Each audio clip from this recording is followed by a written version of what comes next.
mobilidade? Desligado. Ah, não. Agora estão me ouvindo? Foi. Todo mundo. Posso contar uma piada que vocês vão sorrir. É isso. Então, beleza. Então, tá Verdade. ótimo. Bom, então, boa tarde a todas e todos. É uma alegria muito grande poder mediar essa mesa a respeito de mobilidade urbana. Meu nome é Humberto Dantas, eu sou cientista político e nos últimos anos tenho feito alguns trabalhos para a Fundação Milton Campos no campo da educação política, da preparação das lideranças políticas do partido, em uma série de temáticas fundamentais relacionadas ao universo político eleitoral. A alegria de poder mediar essa mesa é muito bacana porque ela trata de uma temática absolutamente fundamental e estratégica no universo das políticas públicas, um desafio muito significativo também para o universo empresarial. Então a gente não pode escapar da ideia de que nós não estamos aqui apenas tratando de uma questão de política pública cujo Estado tem o monopólio sobre a oferta de serviços, mas também uma política pública que empresas carregam consigo capacidades extraordinárias de darem respostas ao universo público e o universo público tem capacidades extraordinárias de contratar essas soluções. É nesse sentido, então, que nós vamos encadear aqui as nossas apresentações da seguinte forma. O ex-prefeito de Maringá, Silvio Barros, vai começar falando sobre as questões relacionadas digamos assim, às dores e aos questionamentos e aos desafios do gestor público de uma cidade bastante grande, né, e importante do estado do Paraná e do Brasil, que é Maringá. E em seguida nós teremos o Henrique Massa e o Guilherme Cavalcante tratando de tentativas de respostas a tais provocações numa tentativa de interatividade entre o universo público e o universo privado. Lembrando algo muito importante antes da gente começar, que quando a gente fala em mobilidade urbana, muitas vezes as pessoas tratam ou, por vezes, confundem isso com exclusivamente transporte público. A mobilidade urbana é mais complexa do que isso, é bem mais complexa do que isso, né? E ela tem uma capacidade de transversalidade em termos de políticas públicas bastante desafiadora. Então fiquemos com isso na cabeça, né? Cada um aqui vai ter algo entre 15 e 20 minutos para trazer as suas ideias, para trazer as suas apresentações, e depois eu gostaria de deixá-los e deixá-las à vontade para que a gente pudesse trazer perguntas e nós entre nós também nos provocarmos um pouco, tal, para que a gente saia daqui com a sensação de algo aplicado e de algo que possa nos trazer algumas respostas a algumas inquietações. Algumas, não todas, obviamente, porque se a gente tivesse resposta para tudo, né, a gente não seria humano. Passar né? o dia aqui, a né, gente painel. Exatamente. Silvio, uma grande alegria poder mediar uma mesa contigo. Obrigado, prazer em conhecê-lo pessoalmente. Já o conheci de outras tantas oportunidades. Obrigado, a palavra é sua. Obrigadão. Obrigado, Humberto. O passador de slides... O passador de slides está aqui. Obrigado. Bem, boa tarde a todos. Alguns eu vi que estavam aqui agora há pouco, e eu estou aqui de novo, né? Agora com um enfoque um pouco diferente, em função da experiência de ter sido gestor público e de estar visualizando no mundo muita modificação, muito avanço na área da mobilidade. E aí eu fiz a mesma pergunta que eu tinha feito no painel anterior, eu fiz para o ChatGPT. O que mobilidade urbana e inteligência artificial tem que ver? E aí ele me respondeu isso aí, ó. Bem rapidinho, levou 2 minutos, e o ChatGPT me respondeu que a inteligência artificial se relaciona com a mobilidade urbana em todas essas áreas. E aí me deu também um texto explicativo de cada uma delas. Mas o que eu queria colocar é que hoje a gente vê muitas cidades no Brasil fazendo plano de mobilidade e muitas cidades no Brasil fazendo atualização do plano diretor. Só que plano de mobilidade e plano diretor tem validade de 10 anos. O que a gente não tem visto, infelizmente, no Brasil é o plano de mobilidade e o plano diretor sendo feitos para os próximos 10 anos. Parece que eles estão sendo feitos para resolver o problema de hoje. Os problemas que a mobilidade tem hoje. Só que o mundo vai mudar demais. Vai ser outra realidade, um mundo completamente diferente. E a gente precisa questionar um pouquinho os nossos técnicos, os nossos especialistas, empresas de consultoria, sobre o que é a mobilidade para frente, daqui a 10 anos. Como é que a gente prepara a cidade para o que vem pela frente. E a gente começa com um questionamento relacionado com isso aí. É claro, a gente pode não acreditar, mas a Deloitte, quando faz uma pesquisa, ela é muito responsável com aquilo que levanta. E a pesquisa da Deloitte indica que 62% dos millennials não querem ter carro. Eles não têm pretensão de ter carro. Nós estamos falando de algo que o próprio Denatran confirma. Porque a cada ano que passa, o número de jovens que completam 18 anos tirando carteira de motorista está caindo. Então, o jovem faz 18 anos e ele não está preocupado em tirar a carteira. Ou seja, além de não ter carro, ele não quer dirigir também. São dados que estão aí nas estatísticas para a gente avaliar. Só que nós estamos falando de uma geração inteira sem carro. E isto mexe com a cidade. Isso provoca políticas públicas, isso provoca o planejamento urbano. Por exemplo, se um jovem que hoje está com 20 e poucos anos não pretende ter carro, quando ele tiver com 30, que ele vai comprar um apartamento, por que ele quer um apartamento com garagem? Então, o mercado imobiliário precisa se adaptar a isso. E as prefeituras também. Porto Alegre, São Paulo e várias outras cidades já adotaram isso. Retiraram do Código de Obras a obrigatoriedade de ter garagem nos prédios. Não tem obrigação. Deixa o empreendedor, deixa o mercado regular isso. Se o incorporador achar que ele consegue fazer um prédio sem garagem e vai vender, ele que faça. Tudo bem, não tem problema. Aqui em São Paulo, desde 2016, não é obrigado a botar garagem em prédio nenhum, nem comercial, nem residencial. Você pode fazer um prédio na Faria Lima, sem garagem, e a prefeitura vai aprovar. Se você vai vender os escritórios, aí é outro departamento. Mas isso cabe ao mercado regular. E existem muitas cidades que estão agora revisando o plano diretor, código de obra, e continuam obrigando a fazer garagem. 2, 3 subsolos de garagem custam uma fortuna para espaços que dentro de 5, 10 anos vão ficar vazios. Por que impor esse custo? E esse custo não é só financeiro. Quando você faz um prédio com subterrâneo, você está rebaixando o lençol freático, você está causando outros problemas para a cidade. Então, o planejador urbano tem que analisar essas coisas. A garagem é algo que está condenado a desaparecer. Porque não só as pessoas não querem ter carro, como a economia compartilhada vem se consolidando. E mesmo no Brasil, o compartilhamento de carros está crescendo. Em alguns países isso já faz parte da cultura, já tem uma geração que nasceu pensando nisso, e isto pode ser traduzido em política pública de várias formas. Por exemplo, você tem uma vaga para deficiente físico lá no chão, marcado na rua, tem uma vaga para idoso, ainda bem, né? Tem uma vaga para o idoso, mas não tem uma vaga para um carro compartilhado. Quer dizer, quando você chama um Uber, ele vai te esperar na fila dupla. Quando podia ter em cada quadra um espaço para ele poder trocar de passageiro, e aí você vai esperar naquele lugar. Você não tem que ficar esperando para onde é que ele vem, nem dizer para onde é que você está. Você vai na vaga de carro compartilhado, porque o Uber, o táxi e o 99 são carros compartilhados. E existem trabalhos científicos que hoje já feitos com experiência de 15 anos, mostrando que a vaga compartilhada retira carro da rua. Ela estimula ainda mais o compartilhamento.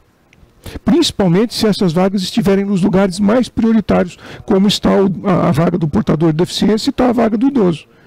Então tinha que estar tudo junto, nos melhores lugares, que é para estimular as pessoas a andarem com carro compartilhado. E qual é a vantagem que o município tem nisso? Reduz congestionamento, reduz acidente, reduz trânsito, reduz poluição e reduz a necessidade de obra viária, que são obras caras, demoram muito tempo para fazer e de repente daqui a pouco não era mais necessário, porque não vai ter carro suficiente para isso. A gente como gestor sempre trabalha em mobilidade urbana com uma curva de veículo por passageiro, por habitante, e essa era uma curva crescente, número de veículos por habitante. A partir desses estudos que estão sendo feitos agora, a gente vai ver uma curva decrescente. Então, a cada vez mais nós teremos menos veículos por pessoa. nas cidades, e a cidade precisa se preparar para isso. Mas a gente vai perguntar para quem está fazendo o plano diretor, vai numa audiência pública e parece que esse assunto não foi debatido, não foi discutido, ninguém tratou dessa questão. Nós vamos ter uma fase de transição entre o momento que as pessoas têm carro e vão deixar de ter carro, porque o compartilhado vai melhorar, vai aumentar. E no meu último ano de gestão como prefeito, me apareceu um japonês lá na prefeitura, pediu para falar comigo, e ele morou muitos anos no Japão, juntou um monte de dinheiro, trouxe para cá para fazer um prédio no terreno da família. E ele apresentou o projeto para a minha equipe de planejamento de um prédio com uma garagem desse tipo aí, que é muito comum no Japão isso é a coisa mais normal que tem. Lá eles não têm espaço, então, e às vezes é assim, aberto, e às vezes é um prédio fechado. E aí tem uma estética, né, arquitetônica para isso. Mas isso aí é muito comum. E ele fez o projeto mostrando que a garagem do prédio seria desse jeito. E o projeto dele foi indeferido. Aí ele me falou, mas prefeito, o senhor conhece isso, o senhor já foi no Japão, o senhor já viu, por que eles indeferiram o meu projeto? Eu chamei a equipe de planejamento urbano e falei, escuta, o que aconteceu? Por que não? E eles disseram o seguinte, a nossa legislação diz que a garagem é a área útil do imóvel. E ela tem que ser averbada no cartório. Como é que eu averbo esse negócio aí, prefeito? E realmente não dá para averbar. Isso aqui não dá para averbar. Moral da história, quem estava errado, o japonês ou a nossa lei? O fato é que entre o momento que a gente tem gente com carro e o momento que a gente não vai mais ter gente com carro, tem uma transição. E talvez essa seja a melhor alternativa para a transição. Porque a hora que não precisar mais, você desmonta e põe em outro lugar que está precisando. Então, só que nós precisamos adequar as políticas públicas, adequar a legislação pública a esse processo de mudança na mobilidade urbana. Outra coisa interessante é a questão da eletromobilidade.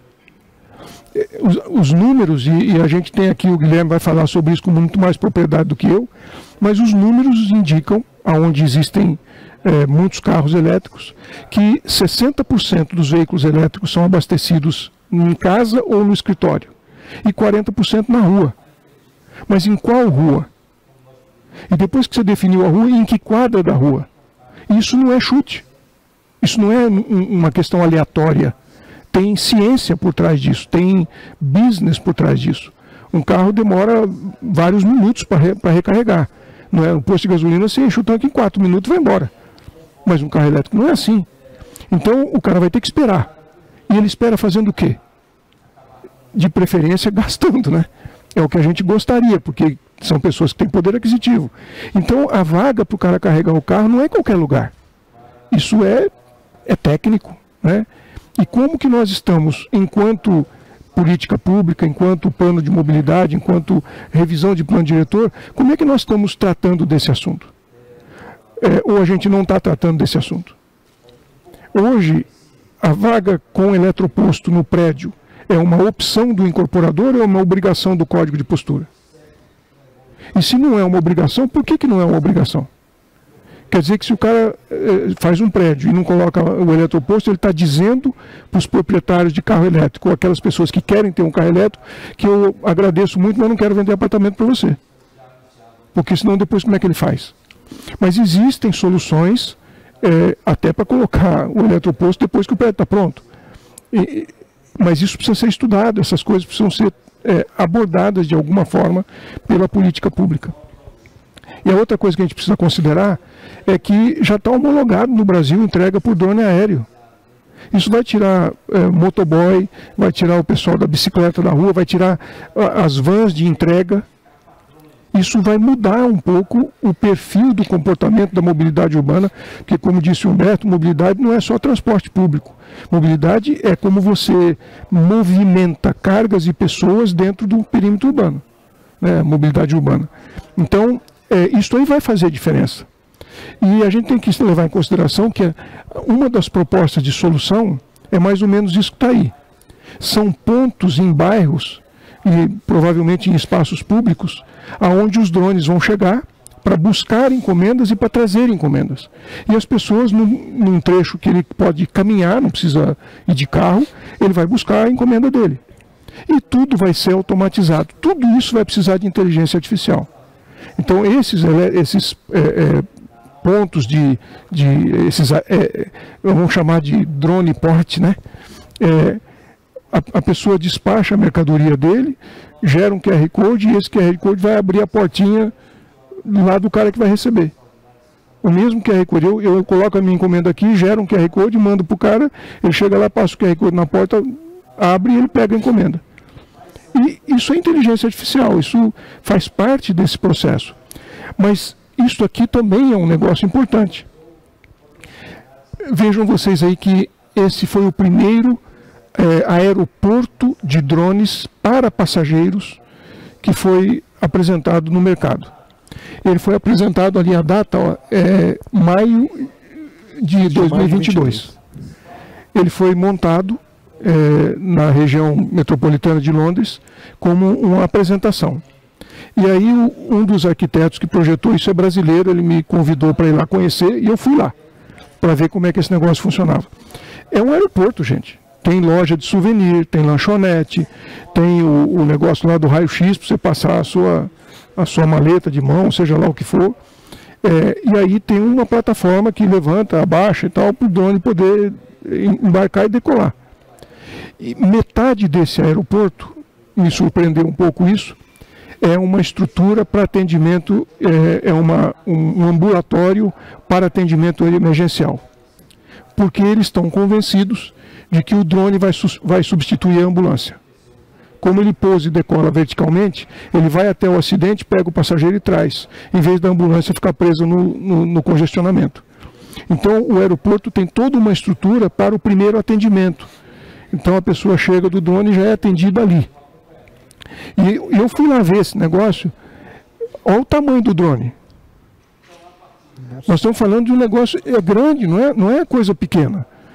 São drones para 5 passageiros com piloto. Neste momento, todos eles terão que ter piloto, mas eles são já projetados para serem autônomos. Todos eles podem ser autônomos. Nesse momento, nenhuma autoridade aeronáutica está disposta a homologar um drone autônomo. Eles querem primeiro ver como é que funciona com o piloto, depois. Mas mesmo os da Embraer, que hoje é a empresa que tem o maior número de encomendas de drones autônomos, de carro voador do mundo, é a Embraer. É a maior do mundo hoje. Nenhuma outra empresa tem tanta encomenda de carro voador. E eu vi agora, semana passada na imprensa, que a própria Embraer anunciando que em 2025 os carros voadores estão voando no Rio de Janeiro, aqui no Brasil. Agora, a cidade está preparada para o sistema viário e para o sistema aeroviário. Como é que vai fazer? Como é que esses carros vão voar? Quer dizer, a gente não quer eles trombando lá em cima e caindo na cabeça da gente. Muito menos um drone de pizza derrubando na cabeça da gente uma pizza porque trombou 2. Quer dizer, está na hora das cidades terem um sistema aeroviário no seu plano diretor, no seu projeto de desenvolvimento urbano. Quem está pensando nisso? Em que cidade que está colocando isso no seu projeto? Gente, nós estamos falando que vai começar a voar em 2025. A homologação de drone para entrega aérea foi feita há 2 anos atrás, em Campinas. Então, já está homologado, já está acontecendo, mas ainda não tem o funcionamento da coisa lá em cima. Quer dizer, essas preocupações que a gente, como gestor público, tem que ter. E virão novos modais. Esse é um modal inovador. Ele usa trilho, mas não é trem, é pendurado, mas não é teleférico, é elétrico, autônomo, é um negócio diferente, mas ele está funcionando. É uma inovação desenvolvida na Bielorrússia e que é muito mais barato, ele custa 20% de um metrô. Não atrapalha o trânsito, uma instalação leve, fácil de colocar, rápida e que pode transportar pessoas, pode transportar cargas. Olha isso aí. É um negócio interessante, ele pode no mesmo trilho transportar contêiner e pessoas ao mesmo tempo. Velocidade de 100 a 120 km por hora, 100% elétrico, sem emissão de gases de efeito estufa.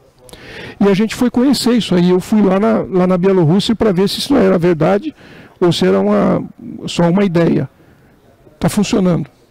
Está homologado para operação. E em vários modelos.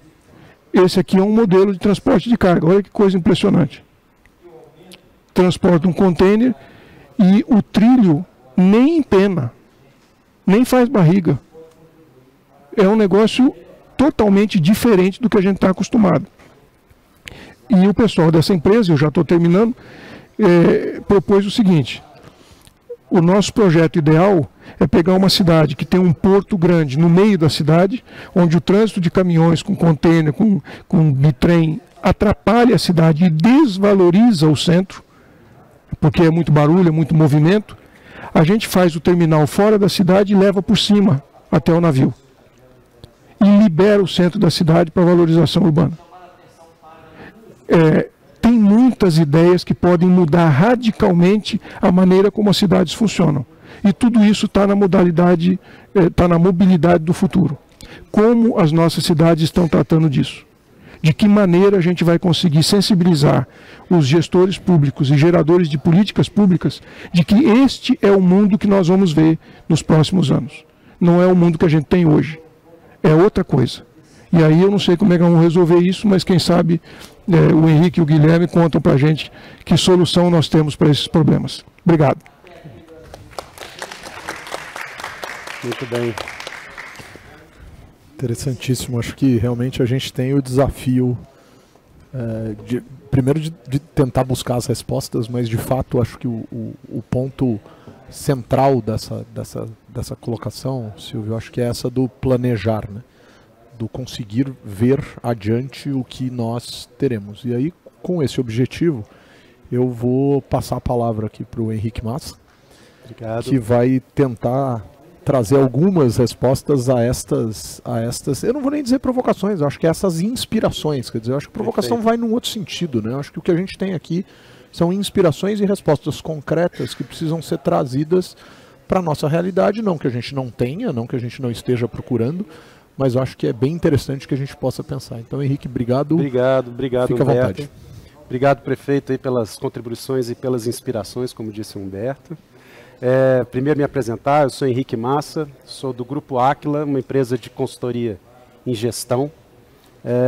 Nosso foco de atuação ele é essencialmente na área privada, mas cerca de 15% aí da nossa atuação está dedicado para a área pública, muito em prefeituras municipais, no âmbito estadual também, com apoio à gestão do dia a dia dessas prefeituras, né? E fazendo aí um paralelo com todas as inspirações colocadas pelo prefeito, a gente percebe o tamanho do desafio da gente fazer essa travessia para tudo que a gente conseguiu ver, para hoje aquilo que os prefeitos nos colocam, né, nesses trabalhos em conjunto como prioridade, como realidade, né? Nós nos embrenhamos nesse desafio aí de trabalhar na gestão pública, porque trabalhando na área privada, né, nossa empresa ela foi pioneira em trazer toda a metodologia de qualidade japonesa lá na década de 80. Eu não sou dessa época ainda, mas os colegas que trabalham conosco já têm cerca de 40 anos de experiência na área. Os colegas trouxeram toda a metodologia japonesa que estava despontando com inovação na área automobilística, principalmente lá na Toyota, né? Então, Estados Unidos levou metodologia de gestão para o Japão, e em função de toda aquela questão do pós-guerra, e imediatamente a disciplina japonesa colocou em prática uma série de questões inovadoras, e rapidamente, por exemplo, a indústria automobilística japonesa começou, com metodologia e inovação, a ultrapassar a indústria automobilística americana, né? Então, nós observando isso, e o Brasil vivenciando, no final da década de 80, década de 90, uma necessidade muito grande de melhoria da produtividade, uma série de professores da Escola de Engenharia da UFMG foi lá entender o que esse povo estava fazendo lá. E entendemos, né, que a questão da disciplina e a metodologia do PDCA era muito importante, e trouxemos para o Brasil e tropicalizamos isso.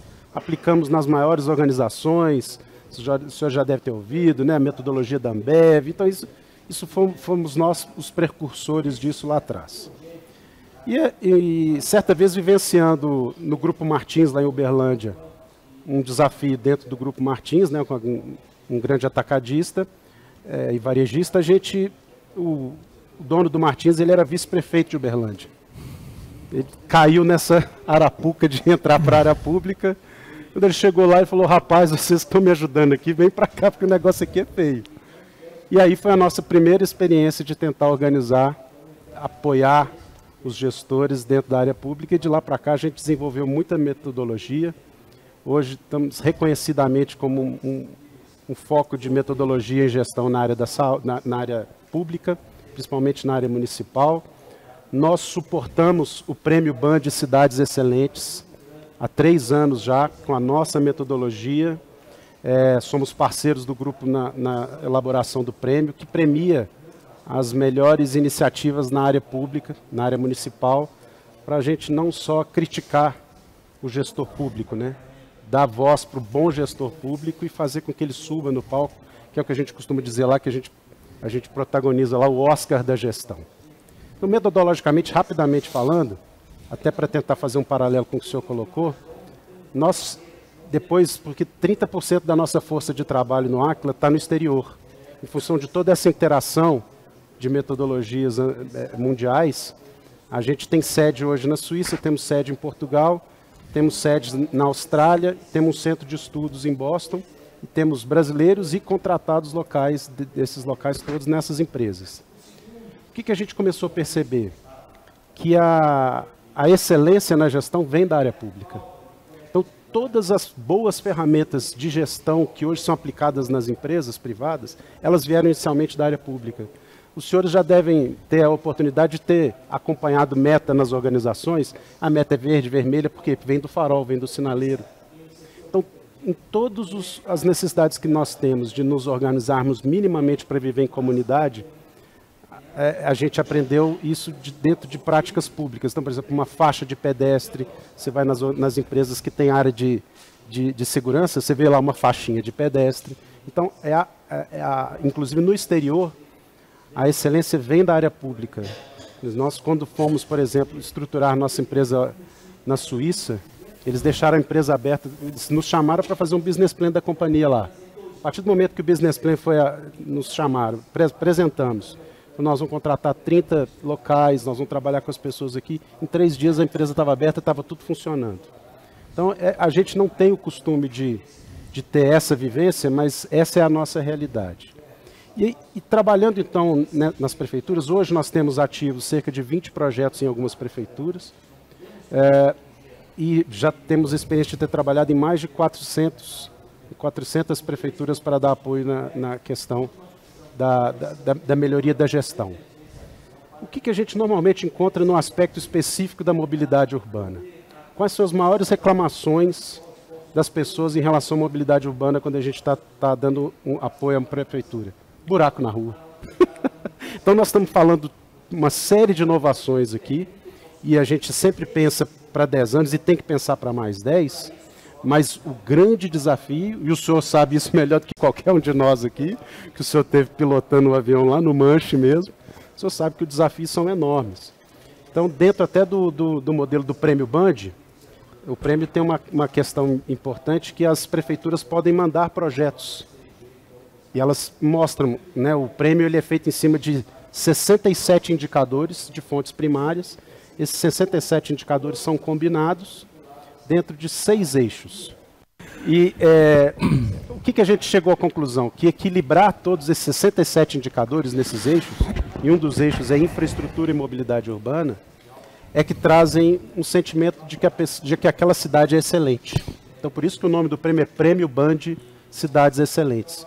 Convido os senhores aí para que entrem no site aí e vislumbrem, porque já estamos para a 3ª edição, e nessas 3 edições a gente recebeu quase 2.000 projetos das cidades.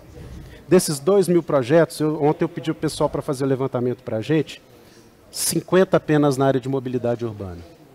E desses 50, o que chegou mais perto de uma iniciativa de inovação tinha a ver com a interligação entre modais.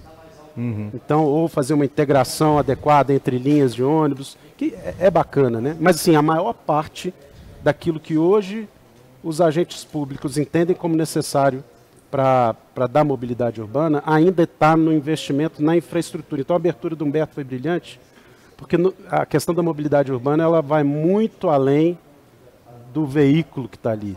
Ela vai da moradia, né, plano e etc. Algumas coisas bacanas a gente viu, prefeito. Muito distantes desses sonhos que o senhor nos apresentou, mas, por exemplo, algumas ideias simples. Uma delas diz respeito ao seguinte: se eu vou ter talvez uma concessão ligada à mobilidade urbana, é preciso talvez fazer a reflexão para colocar necessariamente no contrato de concessão que uma parte seja dedicada para a inovação dos recursos dessa concessão. Porque quando se fala em inovação, não necessariamente a gente sabe o que a gente vai ter que investir. É tudo muito novo. Mas designar, por exemplo, vimos lá uma prefeitura que colocou 7% da arrecadação daquela concessão para ser revertida em temas inovadores. Então, por exemplo, a gente já tem também praticado, né, que provavelmente o Guilherme deve abordar. Algumas cidades já estão fazendo parcerias com aplicativos para que seja possível você saber a posição do seu ônibus, por exemplo, em tempo real. Que você se programar, meu ônibus vai passar daqui a 5. Então, tem mais ou menos uns 7 aplicativos já dedicados para isso no Brasil, inclusive um israelense. Não sei se é seu concorrente, deve ser.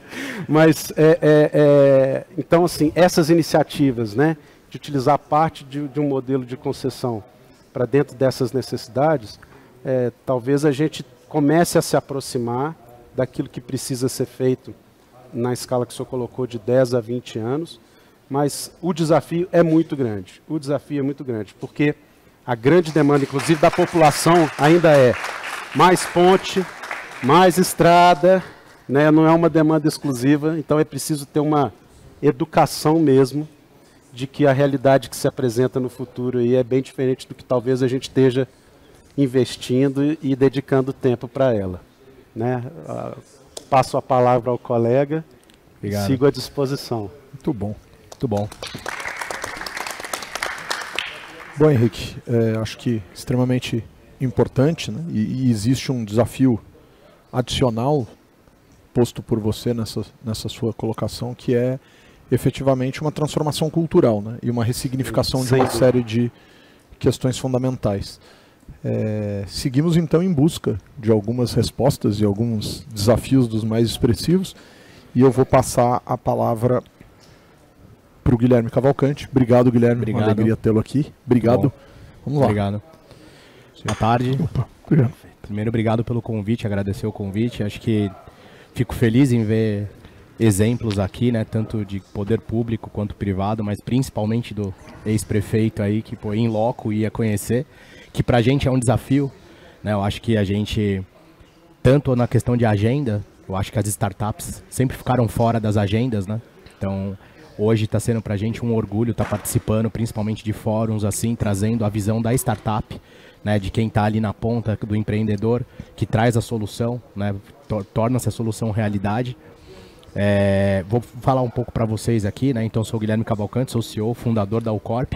Para quem não conhece a Alcorp, a gente é uma startup que desenvolve tecnologias para compartilhamento de veículos elétricos, né? Hoje a gente faz todos, né, modelos de veículos por conta do mercado, por conta das características dos nossos clientes, principalmente.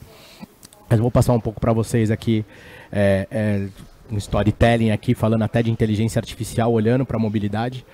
Eu sou o embaixador do Caderno de Mobilidade do Estadão, ajudei, né, a construir toda a história do Planeta Elétrico, que hoje é o editorial de carros elétricos e mobilidade elétrica do Estadão. E aí eu deixei até ressaltado ali que em 2021 a gente já estava falando sobre inteligência artificial em frotas elétricas, né? E que nessa época trazia, né, de visibilidade para o gestor da frota a inteligência artificial. Ela trazia alguns dados preditivos e alguns savings, né, olhando para manutenção, olhando até para a usabilidade de perfil de condutor, né, que na época era super revolucionário.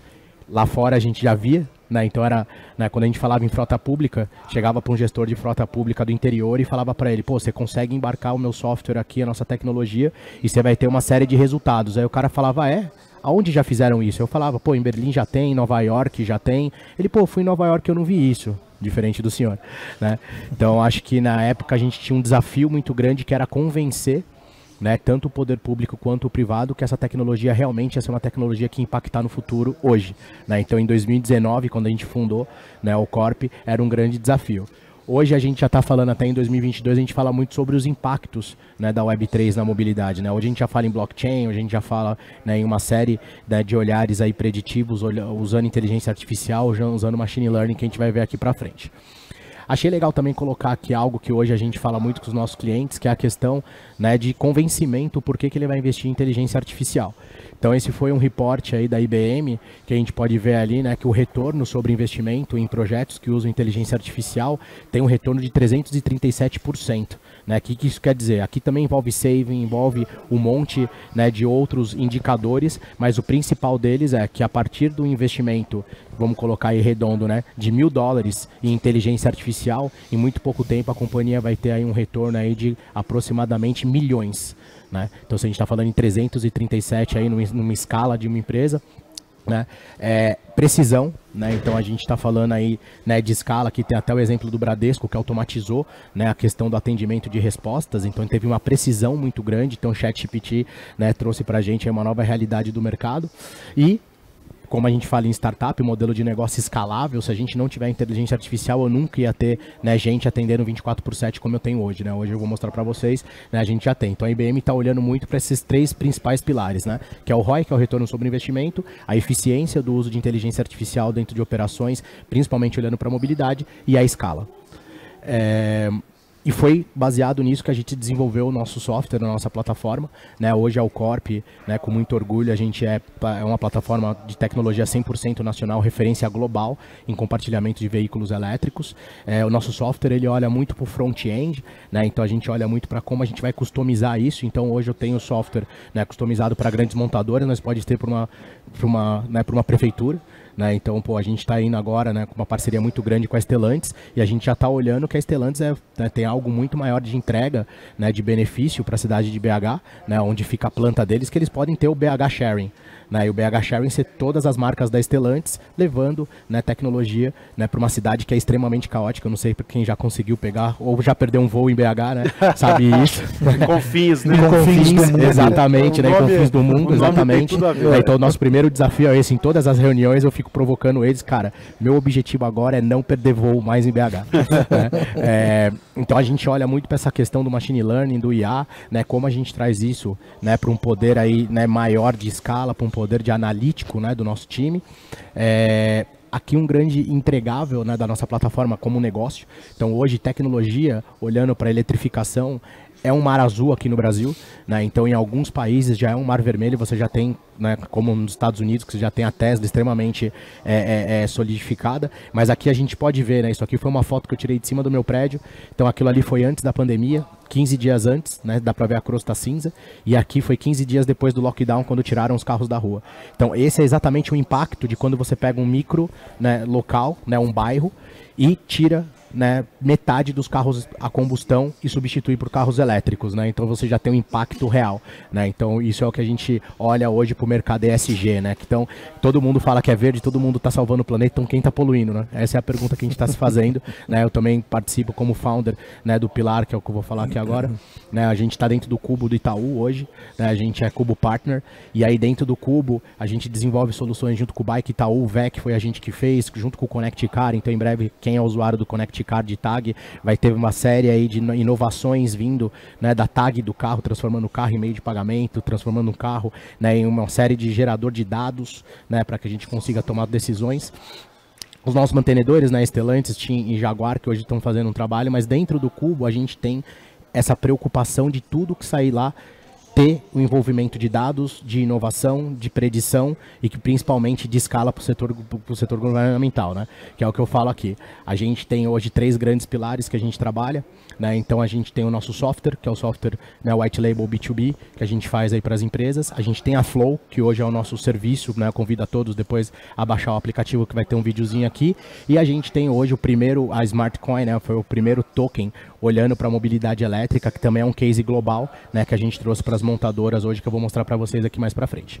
O VEC foi o primeiro ato da eletrificação, né, brasileira, e aqui já tem, né, um grande aprendizado vindo do ex-prefeito, porque lá fora 100% das tecnologias e 100% das iniciativas começam, né, governamentais, e, né, como serviço para cidades, e depois escalam, né, para o privado, né? Aqui, o nosso primeiro grande, né, investidor, e que financiou esse grande primeiro projeto, foi o Itaú, né? O VEC é Veículo Elétrico Compartilhado, então foram para os funcionários do Itaú, hoje dentro do grupo do ecossistema Itaú, tem aproximadamente 100 mil colaboradores, né? Então foi o primeiro um trabalho educacional de levar a eletrificação para o mindset, né, dos colaboradores. Aí o Itaú, na época, em 2019, não sabia fazer financiamento, não sabia fazer seguro, não sabia fazer nada dentro do ecossistema de eletrificação, e hoje ele tem toda a gama, inclusive qualquer pessoa pode ir lá simular, comprar placa solar, carregador, né, vai ter benefício para comprar carro elétrico. Então foi um grande, né, orgulho para a gente ter participado desse projeto, que agora já está se expandindo, não posso dar spoiler ainda,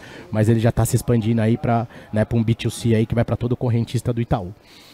A Flow já nasceu gigante, né, a partir de todos esses aprendizados. Então hoje a gente, né, quem quiser provar um veículo elétrico e ter experiência de como carregar, de como é, né, ter seus dados ali numa plataforma, pode ir qualquer Samarché, né, que é francês fazendo negócio com francês, né, então a Peugeot, esse foi o primeiro lançamento global de carro que foi feito numa plataforma de compartilhamento. Né, então vão ver aí no jornal, vão ver na TV o anúncio, chegou na concessionária, fala, quero testar o carro, baixa o app, faz o onboarding, procura uma concessionária ou um supermercado Samarché ou qualquer um dos nossos postos de gasolina que hoje já estão virando ecopostos, e vocês vão poder testar esse carro e comprar pelo app, né? Então, que nós vamos... Aí a Jaguar embarcou nessa também, então Jaguar On Demand era uma iniciativa global da Jaguar, né? A Jaguar hoje é uma das montadoras, na Fórmula E a Jaguar é a principal montadora, né? Isso é muito bacana, que a gente brinca, né? Teve aqui no Brasil, a Jaguar ficou em primeiro e em segundo. E aí o pódio, primeiro que foi uma festa de nerd, né, e segundo que não tinha mecânico, era tudo desenvolvedor, né? Então a Fórmula E tem essa característica que você vai ali, você não sente cheiro de graxa, você não vê óleo, e você vê um monte de desenvolvedor desesperado, barulho, não faz barulho. E até a festa é diferente, falou, pô, a festa é muito mais comedida, né? Pô, é festa de desenvolvedor, né?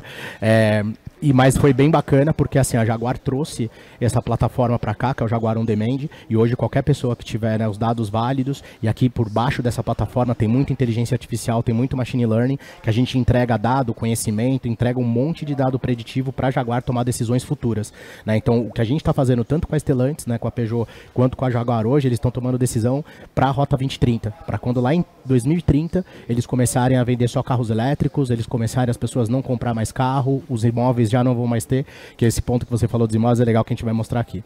Esse aqui já é um ponto bacana, né, com os nossos parceiros da Volvo também, que a gente hoje já está fazendo uma parte de transformação da frota, né? Então as pessoas que usam o nosso app, a partir da experiência e do cruzamento de dados e machine learning, no final da experiência eu já sei, pô, o Silvio andou no carro, é um bom condutor, cara, não tomou multa, tem um crédito pré-aprovado, no final da experiência você vai poder comprar esse carro com desconto, né, por conta do seu driving behavior, que é um algoritmo de inteligência artificial, né, fazendo ali tudo. Então, para cada pessoa vai aparecer um desconto diferente, né, e se a pessoa não tiver nem crédito e nem nada, não vai, isso aqui, essa jornada é diferente, ele simplesmente vai encerrar a corrida e vai dar oportunidade para uma próxima pessoa. Legal. Então, acho que aqui a gente está conseguindo entregar não só, né, a questão do compartilhamento de uma plataforma poderosa, né, de gestão de veículos elétricos, de tráfego, mas também entregar algo para a sociedade, que é a transformação da frota e do comportamento de não ter mais carro e compartilhar.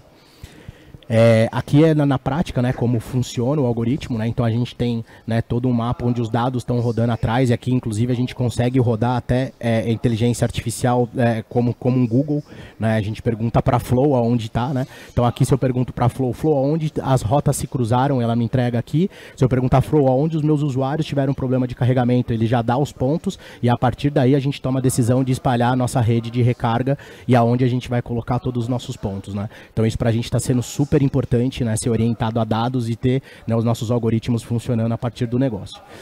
Aqui é uma outra entrega também. Hoje a nossa plataforma é uma referência global também em UX de recarga, que é o principal né, problema, né, o principal desafio, a dor de quem anda num carro elétrico, que são essas perguntas, né? Aonde eu vou carregar, quanto tempo vai demorar, quanto vai custar, quem vai pagar pela energia, e ainda o nosso algoritmo vai até mais fundo ainda, que ele sempre vai te levar para um eletroposto compatível e disponível com o teu carro, né? Porque tem a experiência também de você estar num tipo 1 ou estar num tipo 2, ou o eletroposto está sendo usado, né? Então você chega ali, o algoritmo como está ali, né? Então o usuário está num tipo 2, e o caminho que ele faz é sempre para um lugar onde tem compatível e disponível, né? Então isso melhora muito a experiência do usuário. Aqui outras funcionalidades usando inteligência artificial que a gente já usa, né? Tem uma camada de antifraude que hoje, sem dúvida, é o nosso principal desafio para escalar o negócio é fraude, né? Então a gente já tem leitura de reconhecimento de biometria facial na abertura e no fechamento de corrida, né? Então a gente já está conseguindo ter isso. Na vistoria virtual, então a gente já tem, quem está fazendo seguro já sabe, né? Recebe ali da seguradora, você faz, a gente tem na nossa plataforma também, desde de fazer a vistoria do carro, né? Até para entregar o carro. O tempo, né, de tarifa especial, que está ali da tarifa reduzida, então o algoritmo ele entende quando o usuário está com o carro sendo usado ou o carro não sendo usado, então não é justo cobrar com o carro parado, né? Então a gente já traz a tarifa virtual. Então aqui são algumas aplicações práticas, né, que a gente usa algoritmos, né, para transformar o nosso serviço aí num serviço de valor, né, não só para o usuário, mas para os nossos clientes. E aqui o nosso grande diferencial, que é a nossa tecnologia blockchain. Hoje todas as carteiras dos nossos usuários estão integradas com blockchain, né? Então a gente consegue transformar esse, né, o deslocamento ali que o usuário não poluiu numa criptomoeda, né, num bioativo, onde ele consegue ter cashback na nossa plataforma. E em breve, agora eu já posso falar, a gente ficava agoniado. Essa semana a B3 lançou a B4. Né? Então agora a Bolsa de Valores de São Paulo tem uma Bolsa de Valores só de criptoativos, e os primeiros criptoativos vão ser criptoativos focados no mercado de crédito de carbono. E o nosso vai ser um dos primeiros, se Deus quiser, aí, que a gente vai conseguir transacionar da liquidez, e dentro de um ecossistema de benefícios aí, a gente vai gamificar quem não polui. Né? Porque hoje as metodologias todas, né, de compensação de crédito de carbono, na verdade elas ajudam quem tem dinheiro a poluir mais. Né? Então você vê as maiores transações de crédito de carbono eram petroleiras do Reino Unido que plantavam árvore na Amazônia. Então eles não estavam gerando impacto nenhum lá.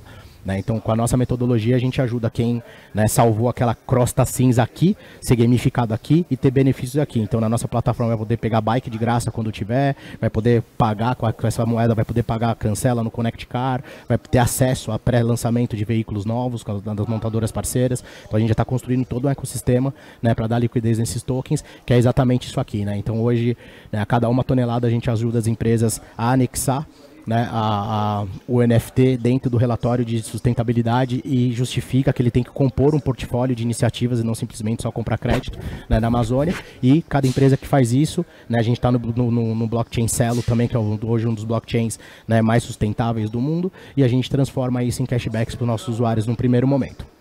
Com essa metodologia, a gente tem muito orgulho também de dizer, a gente foi a segunda, né, startup no Web Summit lá em Portugal ano passado. Eram 400 startups do mundo inteiro, a gente foi a única brasileira que chegou na final e ficamos em segundo aí com essa nossa metodologia que abriu o mercado europeu para a gente. Então a gente já está fazendo projeto com a BMW da Espanha e também parcerias com associações de montadoras na Europa. Aqui tem um videozinho, não sei se vai rodar o vídeo. Está saindo áudio para vocês aí. Que legal. Na sua loja de aplicativos, procure por Flow Nano Locação. Importante, ative todas as permissões e garanta a melhor experiência no app. Consulte as bases e veículos mais próximos de você. De forma intuitiva, o app inicia o cadastro com a validação dos seus dados. Viu como é fácil? Agora você vai incluir a CNH e um cartão de crédito. E consulte os termos de uso. Poucos minutos você receberá uma videochamada de WhatsApp para validar os dados, biometria facial e começar sua experiência. Tudo pronto? Encontre uma base. Concessionária Jaguar Land Rover, Supermercado Saint Marché, Housey ou Ecopostos Flow. Escolha o veículo de sua preferência, a opção de reserva ou saia dirigindo. Com a tecnologia Nano Locação Flow, você paga apenas pelos minutos que usar. Só pelos minutos mesmo, sem pegadinha. Antes de iniciar a corrida, faça a vistoria e se estiver tudo ok, vai de Flow. Seu celular é a chave. Abra e feche as portas pelo app. Recarga de bateria? Temos! Somente no app Flow você encontra todos os pontos de recarga do país. Inovação e serviço à sua disposição. Ao encerrar, você receberá um e-mail com o histórico da corrida e o veículo ficará disponível para o próximo usuário. Finalize sua experiência Flow e deixe o veículo no carregador. Assim você ajuda o próximo usuário e contribui com o meio ambiente. Falando em meio ambiente, olha que legal! Todos os usuários Flow têm sua carteira digital conectada ao blockchain, tecnologia inovadora para medir quanto de CO2 deixaram de emitir em cada deslocamento. Em troca, acumule cashback e adquira benefícios nas plataformas parceiras. Ou compre um UCorp Carbon Token com preço diferenciado no app. Vem experimentar a nanolocação sem complicação. Vem no Flow!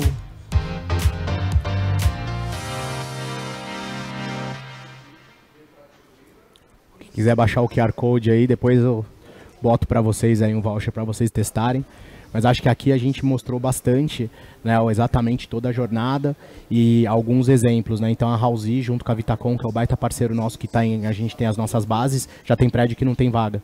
Né, em alguns prédios da Vitacom agora, a pessoa já vai poder escolher não ter vaga, então já vai pagar menos IPTU. Né, então, quando for condomínios de casas verticais, também já vai poder estender a planta e não ter garagem. Né, e dentro do condomínio ter carros compartilhados. Legal. E também a gente está olhando muito para essa questão de trazer a nossa, né, plataforma para esse novo momento de descarbonização.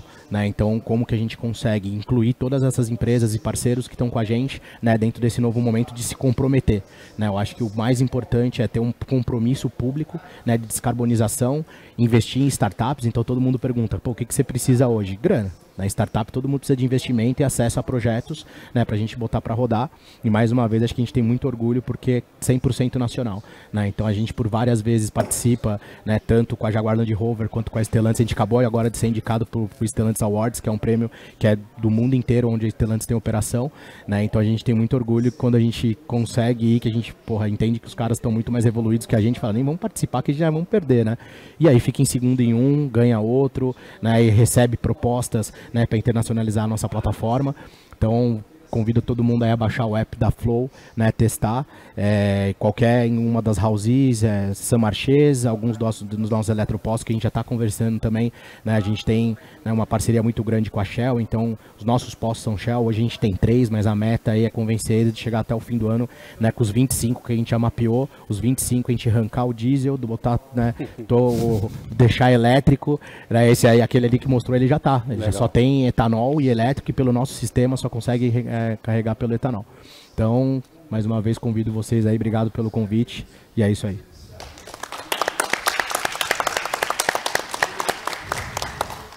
Acho que tem uma pergunta lá. Bom, pessoal. Sim, estamos em São Paulo. A gente agora, né, a partir do mês que vem, vai fazer o primeiro teste em BH e Rio de Janeiro. Né, em Rio de Janeiro a gente está com a Vibra, né, com a EasyVolt junto com a Vibra, que é a Petrobras. E em BH a gente vai começar uma operação com a Stellantis. Junto com a Jaguar a gente já está indo para Brasília, Recife e Fortaleza, mas com projetos ainda bem na startup, então são projetos bem MVP piloto. Mas a gente acredita que ano que vem a gente vai fazer algum barulho aí, começar a incomodar muita locadora e muita montadora. Muito bom. Bom, pessoal, estamos abertos aqui para questões dos participantes que nos acompanharam aqui nessa conversa tão relevante acerca desses desafios da mobilidade. Alguém gostaria de... Por favor. Sem dúvida, a gente hoje é o país maior produtor de energia limpa, né? A gente tem uma capacidade muito maior de energia. Tem um dado que falam, né, que o pior dia de energia gerada no Brasil é o melhor dia de energia gerada na Alemanha. Né? Então, hoje a gente tem um potencial muito grande de geração de energia limpa, principalmente solar. Até usando o tema, né, de inteligência artificial, hoje a gente ajuda muito dos nossos parceiros. Todas as concessionárias da Peugeot que tem rede de recarga já estão interligadas com o nosso sistema de eficiência energética. Né? Então a gente, junto com a Enel, a gente fala, né, o sistema na verdade fala para a concessionária, tanto da Jaguar quanto da Peugeot, a hora da energia mais barata. Ou para não carregar na hora que está dando pico. Né? Então a gente já está trazendo isso para um novo momento. de um ano para cá, essa realidade da rede de recarga já deu uma boa de uma melhorada, né? Então a gente tem tanto a escala das empresas quanto a criação da Vibra, né? A própria Enel com a Enel Way, outras empresas estão investindo pesado também, né, na expansão da rede de recarga. Então acredito que a gente vai ter aí um futuro bem próximo. Aí ano que vem a gente já vai, talvez o desafio da recarga não vai ser tão hoje impeditivo, né, como vem sendo aí, tanto de devolução de veículos, né, quanto esses mitos e verdades sobre, né, a pessoa não ter tanta segurança de comprar um carro elétrico, né. Muito bacana. Mais alguém, pessoal? Eu tenho perguntas aqui. Tenho uma pergunta. Por favor, senhor. Na experiência de carros compartilhados, já ocorreram aqui no Brasil algumas tentativas e que esbarraram em problema regulatório, legislação. O carro compartilhado, usado pela pessoa por alguns minutos, como é que fica o seguro, como é que fica a responsabilidade se ele tiver um acidente, coisa desse tipo. E já existe um arcabouço legislativo proposto em projeto de lei para resolver essa situação? Porque nós estamos aqui num partido que está preocupado com isso, Legal. que tem uma base importante no Congresso e que poderia tomar algumas dessas bandeiras, né? Porque a ideia é boa, mas na prática você fica trombando com pequenos detalhes. Legal. Guilherme, deixa eu aproveitar que o tema é carro compartilhado para dar uma carona com o Silvio, só para adicionar dois pontinhos, para além dessa questão da legislação, em que medida a gente, quando eu coloco um carro compartilhado na rua, quantos carros, vocês têm essa estimativa, quantos carros eu tiro, né, quantas pessoas que seriam usuários individuais de carros deixam de ter carro? E eu acho que isso é... De 8 a 12. De 8 a 12. Depende do volume, depende da densidade, né? Se você pega um bairro, a gente fez esse trabalho com o Itaú. O Itaú tem o SEIC que opera ali atrás do aeroporto, ali no Jabaquara, né? Jabaquara. Então, Conceição, Metrô Conceição. Ali Metrô Conceição. Então naquela região, né, quando a gente metrificou, a gente tirou 9 carros. Legal. Né? Então que era o impacto que a gente tinha. Então a gente 9 pessoas por semana deixavam de ir para lá com o carro e usavam o carro do compartilhado.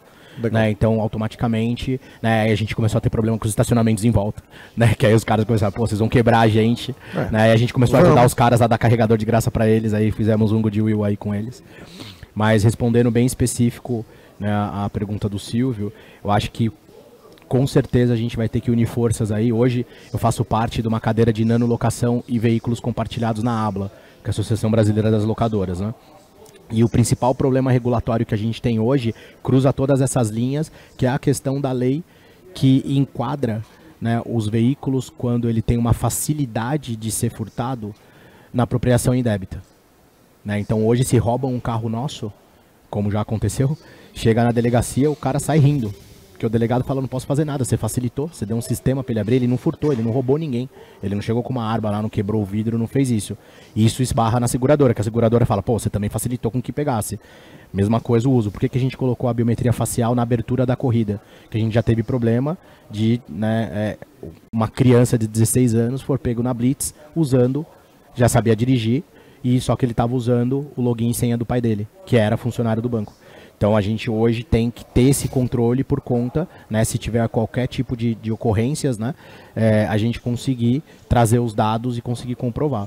E com certeza vai ser uma junção de forças, a gente pode depois trocar contato aí, porque dentro da ABLA o que a gente mais precisa é isso, porque a gente é um monte de empreendedor ali, a ABLA é uma associação super séria, né, eles têm ali uma força ali, uma conexão com o poder público muito forte, mas eu acho que a primeira coisa que a gente tem que fazer é enrijecer as leis quanto, né, ao mau uso, né, dos bens compartilhados, né? Então acho que isso talvez seja um ponto principal que a gente vai conseguir se ajudar com certeza.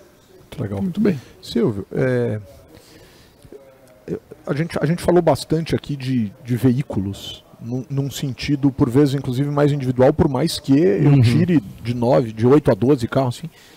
Mas, na sua experiência de prefeito, o que a gente tem de mais atual no que diz respeito a transporte público, a transporte de pessoas, que poderia ser desenvolvido ou que você já visitou e já conheceu aqui no Brasil? Assim, que bons exemplos a gente poderia trazer de casos interessantes de mobilidade urbana nesse sentido? Assim?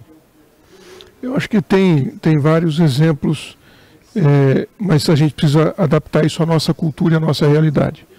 A cidade de Paris, por exemplo, lançou a patinete elétrica como uma mobilidade da última milha, que eles chamam, né? E o ano passado eles proibiram o uso da patinete na cidade. Então a cidade que lançou a patinete, depois se espalhou para o mundo inteiro isso, agora eles proibiram o uso da patinete. Então não existe mais patinete elétrica compartilhada em Paris. Aí a gente ainda está aprendendo muito. Quer dizer, o porquê que Paris fez isso? Porque começou a ter um nível de acidentes muito elevado. Exato. Começou a morrer gente que era usuário de patinete elétrico ou que estava sendo atropelado por patinete elétrico. Então, o conceito era legal, mas a forma de utilização ainda não estava suficientemente organizada. Aconteceu aqui no Brasil de algumas cidades adotarem o modelo e depois suspenderem o modelo, porque tinha um nível de roubo muito alto, nível de deterioração do sistema. Então, nós ainda estamos aprendendo. Tem muita coisa para ser compartilhado, mas eu diria que nós ainda temos que analisar um pouquinho as experiências lá fora para depois trazer para cá. Legal. Por outro lado, em termos de mobilidade urbana de massa, transporte de passageiros, o Brasil é que é o exportador de tecnologia. Que legal.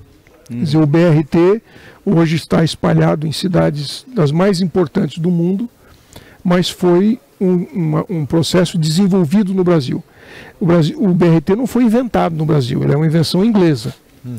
Mas a maneira como o BRT foi adotado em Curitiba e todo o componente do BRT como sistema de transporte, ele foi uma invenção brasileira. Então a gente pegou o que os ingleses inventaram, de carros grandes com via segregada, e nós melhoramos o processo, transformando em algo como o que aconteceu em Curitiba e que hoje é referência no mundo todo. Então tem bons exemplos lá fora, mas tem bons exemplos aqui dentro que a gente pode compartilhar, que a gente pode explorar. O que eu entendo é que nós vamos precisar nos preparar para uma mudança, para uma quebra de paradigma. E isso envolve a estrutura urbana e envolve a maneira como as pessoas se locomovem.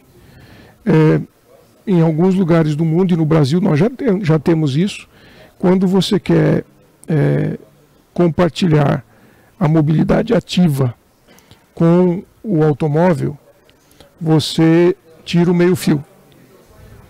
Você coloca a rua no mesmo nível da calçada. E, naturalmente, uma pessoa que está dirigindo, quando ele sobe na calçada, ele sabe que ele é o estranho no ambiente. Então, ele respeita o pedestre. E isso faz com que as pessoas se estimulem mais a andar. Isso é bom para a economia, isso é bom para a saúde, isso é bom para o planejamento urbano de modo geral. Então, tem muitos exemplos que a gente pode observar, analisar e começar a aplicar no Brasil, que vão mudar a nossa mobilidade. Mas são quebras de paradigma. Tem cultura por trás disso. A gente precisa mudar a cultura. Uma das coisas que pode mudar é o que a gente estava conversando agora. Se você alocar vagas no estacionamento rotativo, exclusivas para carro compartilhado, muita gente que vai se sentir estimulado a compartilhar o carro. E aí, se a gente colocar aquela informação de que as pessoas não querem mais ter carro nos centros urbanos que hoje estão abandonados, a gente pode analisar isso aqui em São Paulo.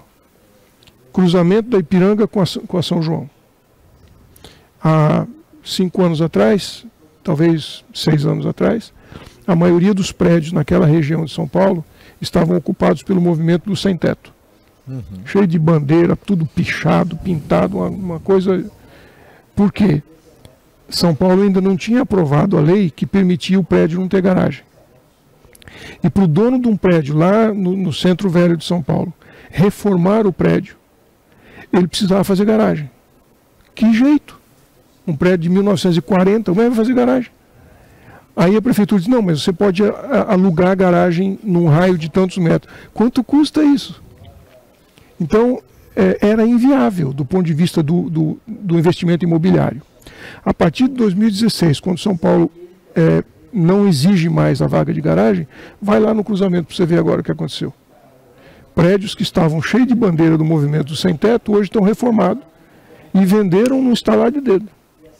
Que legal. Então, o mercado imobiliário tem que se adaptar a essas realidades, isso tudo tem que ver com a mobilidade, mas eu diria que nós ainda estamos na curva de aprendizado. Tem muita coisa para a gente testar e aprender para depois importar. Muito legal. Completando o dado, Por favor. quando a gente tira 9 carros de uma microrregião, você aumenta 1,5 metro de via pública. Livre. Ou seja, quando você tira o fluxo de carros de 10 carros de uma microrregião, você consegue ampliar ciclofaixa, você consegue reurbanizar. Então tem um pilar que é reurbanizar e inovar, né? Uhum. Então a reurbanização a partir de novas metodologias de transporte é o que super funciona. Então você já vê, né, no centro, em alguns lugares em Nova York, que eles reurbanizaram e ressignificaram, né, que é a palavra que eles tiveram. Você chega em lugares abandonados perto do Brooklyn, que antes era super perigoso. Hoje você vê a rua, tem aqueles recuados com lounge, ciclofaixa, né, lugares para você abastecer carro elétrico. Então você, né, acaba tendo uma ressignificação dos centros urbanos. E um outro dado legal também, que foi o que aconteceu há muito pouco tempo atrás, a gente trouxe inovação para o novo momento, né, do momento de trabalho, que é o trabalho que é a jornada híbrida. Né? Então a gente fez um survey com os nossos principais clientes, Itaú, as montadoras, lá no Cubo mesmo. Então tem a Saint-Gobain, tem a Bosch, né, tem a BASF. Então a gente rodou isso com os RHs das empresas, perguntando se você pudesse escolher entre ter vale transporte e um vale mobilidade urbana, onde você ia poder gastar com car sharing, com bike, com patinete, foi avassalador. Que legal. Né? Até porque a gente tem uma característica que a nossa malha aí de mobilidade, né, urbana pública, né, é um caos, principalmente na hora que a pessoa vai e volta do trabalho. Né? Então, quando você pergunta para ela, você gostaria de ter uma alternativa, né, então criar, em vez de ter o vale transporte obrigatório, você tem um vale mobilidade que você poderia gastar na Flow, poderia gastar em outros, né, parceiros na Turbi, né, em outros players de compartilhamento, cara, foi 95% das pessoas disseram que sim. Né? Então, isso pra gente já vai trazer um novo cenário, que também não posso dar spoiler, mas em breve as empresas vão começar a incluir, né, esse novo, né, o novo Gym Pass, que vai ser escolher pela mobilidade, não simplesmente impor que ele vai ter que gastar aquilo no transporte público. Né? Me recordo de uma reunião que eu tive uma vez num prédio da Berrini, em que eu parei meu carro no 6º subsolo. E fiquei 40 minutos para sair do prédio. E perguntei pro cara, falei, cara, o que aconteceu? Ele falou, não aconteceu nada. Nada, é normal. Todos os dias é assim. Falei, que maravilha. Eu queria encerrar aqui a nossa mesa, cumprindo o horário, lembrando que ao encerramento da mesa nós teremos um coquetel, todos estão convidadas, enfim. Mas eu queria só fazer uma última questão para você, Henrique, assim, porque você falou, a sua empresa é uma empresa de gestão, né?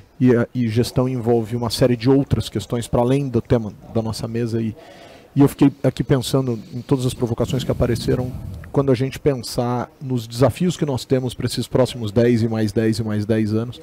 Um deles foi trazido pela pandemia, e a gente está tendo muita dificuldade de trazer as pessoas de volta para o trabalho presencial. Perfeito. Em que medida essas novas formas de trabalho vão impactar na vida das pessoas, no que diz respeito a formas de pensarmos novos negócios em múltiplos sentidos? Sim. E nesse sentido, como que a economia se organiza para que a gente tenha respostas minimamente razoáveis? Tudo bem, a gente vai ter que mudar modelo de negócio para tudo que é lado. Exato. Eu gosto muito de um caso do começo do século XX, quando inventaram os aparelhos individuais de barbear.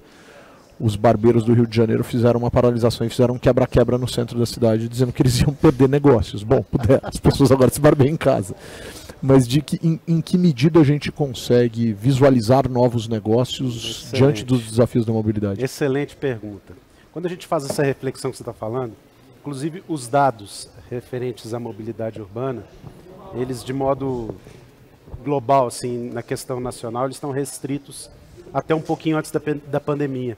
O último dado de mobilidade urbana disponível é do PNAD, ele é de 2019, um pouquinho antes então. Mas ele já é preocupante, porque o que a gente conseguia perceber, né? Quando a gente olha a questão do gargalo de mobilidade urbana, a gente consegue concentrar o seguinte: o gargalo de mobilidade urbana brasileira está concentrado, ou estava em 2019, em 177 cidades. Essas cidades representam 3,5% das cidades brasileiras. Então, porque muitas vezes a gente fala, eu quero mudar para o interior, é porque, essencialmente, quando você vai para uma cidade interior, o seu deslocamento casa-trabalho, que é o principal indicador lá da nossa ferramenta, voltado para a mobilidade, deslocamento casa-trabalho, ele mede quanto tempo que você... qual que é a incidência que você gasta mais de 1 hora para ir para voltar. Tá? Então, são 3,5% das cidades, né? É fácil resolver, né? Mais ou menos, esses 13,5% das cidades concentram 50% da população. Hoje o país é um país urbanizado. E o que a gente vê nos dados na evolução até 2019 era preocupante. A gente via algumas regiões metropolitanas, a mais crítica delas, todo mundo fala de São Paulo, mas a mais crítica delas era o Rio. De 2010 até 2019, o tempo de deslocamento casa-trabalho dobrou no Rio de Janeiro. Tá. E o que a gente percebeu, né, até a foto que ele trouxe, é que a pandemia fez uma... A gente já estava numa escalada sem sentido. Já estávamos no nível da loucura. Eu me lembro que aqui em São Paulo, em alguns momentos, você desistia de fazer algumas atividades. Perfeitamente. Em função do que a gente enfrentava aqui. Né? Quando veio a pandemia, ela, de forma muito drástica, ela acabou nos reinventando e nos reensinando novas formas de trabalho. E, consequentemente, a gente, por um tempo, experimentou uma outra realidade e que as empresas, de fato, têm que se adaptar e transformar para uma questão, no mínimo, híbrida, né? Porque a gente também começou a observar que a dinâmica de trabalho exclusivamente, isso dentro das nossas pesquisas nas organizações, exclusivamente remota, ela acabou com a relação. Ela deu uma desmontada um pouquinho na relação que é construída de aprendizado. Você aprende muito quando você está do lado de uma pessoa, a enxergar uma pessoa trabalhando. Só que essa dinâmica que tem impacto no deslocamento casa-trabalho, ela é muito forte, ela é cerca de 40% na reflexão de uma pessoa se ela é feliz ou não. Então, esse reequilíbrio, e a gente tem que novamente trazer esse tema para a pauta, porque o que a gente tem observado é que tem retomado. A gente ainda não tem um dado consolidado do PNAD, nem do IBGE, a respeito desse deslocamento casa-trabalho, mas a gente já está percebendo que com a aceleração econômica, o trânsito voltou a piorar, que a gente está gastando um pouco mais de tempo. Então, acho que é muito importante fazer uma reflexão para que a gente não faça nem o 8 nem o 80, né? E que a gente busque alternativas de não pesar tanto a administração pública na questão dessa obrigação de fazer um deslocamento casa-trabalho minimamente saudável, mas equilibrando aí também a questão com que dá impacto, por exemplo, no IDH de uma cidade. Essa questão do deslocamento casa-trabalho é um impacto importante e ele precisa ser observado. Só nesse deslocamento, se a pessoa ficar 1 hora nesse deslocamento, o que para uma cidade do tamanho de São Paulo é pouco. Não é pouco, mas 1 hora durante um ano... Não, 2 horas. Que é não, 1 hora para ir, 1 para voltar. Mas assim, eu estou só tomando assim, se a gente pensasse 1 hora... 365 ele perde 22 dias. A gente... Não, eu fiz uma conta aqui, que se a pessoa gastasse 1 hora por dia para se deslocar, a mais do que o normal que fosse, ela perde por ano 75% de um curso de pós-graduação lato sensu. É isso aí.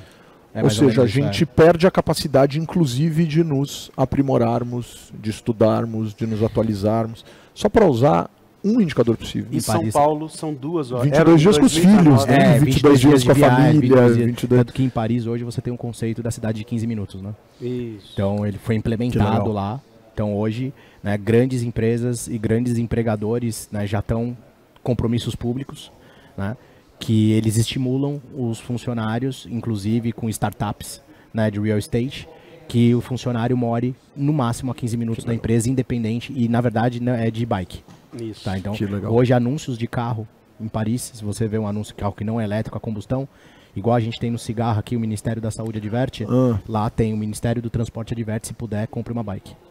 né? Isso é assim, algo público, né, que estimula a população, mas que tem compromissos sérios. Né? E isso hoje está funcionando super bem lá. Já tem até alguns cases aí da Bright Cities aí que já está mostrando que já está dando alguns resultados enormes essa questão do E alguma coisa precisa ser minutos. feita, né, Guilherme? Porque em 2019, na última pesquisa, São Paulo, a média, então tem gente que é menos, tem gente que é muito mais. Isso, exato. A média estava dando quase 2 horas de deslocamento casa-trabalho para a região metropolitana de São Paulo. O estado inteiro estava dando 6 horas. Ou seja, você pegou até o interior de São Paulo, né, é muito carregado na capital, mas até o interior de São Paulo, a média do estado, 5,9 horas semanais, o que dá aí 1 hora e pouco por dia de dedicação no trânsito. Eu estimulo os nossos funcionários a trabalhar de casa, tá? Até porque eles ganham 2 horas por dia, né, de desenvolvimento. Meus desenvolvedores, principalmente, que me cobram por hora, né? Total, faz todo sentido. Faz todo sentido. Silvio, Henrique, Guilherme, uma alegria estar com vocês. Obrigado a todas e todos que nos acompanharam aqui.